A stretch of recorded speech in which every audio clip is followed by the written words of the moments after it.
আওয়ামী লীগকে বন্ধু বানাতে গিয়ে বাংলাদেশের মানুষকে শত্রুতে পরিণত করা ভারত সরকারের সবচেয়ে বড় ভুল বলে মন্তব্য করেছেন বিএনপির স্থায়ী কমিটির সদস্য অবসরপ্রাপ্ত মেজর হাফিজ উদ্দিন আহমেদ।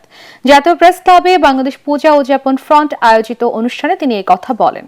প্রতিবেশী দেশগুলোকে বিরক্ত করা ভারতের অভ্যাসে পরিণত হয়ে গেছে উল্লেখ করে বিএনপির এই নেতা বলেন, দেশটির সাথে শেখ হাসিনা সরকারের করা চুক্তিগুলো জনসম্মুখে আনার দাবি জানান। স্বৈরাচার আওয়ামী লীগ সরকারের অনেক দোসর বর্তমানে সরকারের মধ্যে ঘাপটি মেরে বসে আছে বলে অভিযোগ করেন মেজর হাফেজ। ভারত সরকারের সবচেয়ে বড় ভুল হলো বাংলাদেশের মানুষকে তারা শত্রু বানিয়ে ফেলেছে আওয়ামী লীগকে বন্ধু বানাতে গিয়ে। তারা জনগণের সাথে বন্ধুত্ব চায় না। এই ধরনের একটা দল যারা লুটপাট চোরের দল, চোরতন্ত্র প্রতিষ্ঠা করেছে বাংলাদেশে, তাদের সাথে তারা বন্ধুত্ব করতে গিয়েছে। অথচ ভারত আর Bangladesh could have been good friends.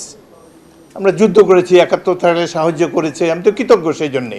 আমাদের তো কিয়ামত পর্যন্ত বন্ধু থাকার কথা ছিল। তো এই যে অ্যাডভান্টেজ নিতে চায় বন্ধুর, যার জন্য এই যে চতুর্পাশে প্রত্যেকটা দেশ ভারতের বিরুদ্ধে চলে গিয়েছে।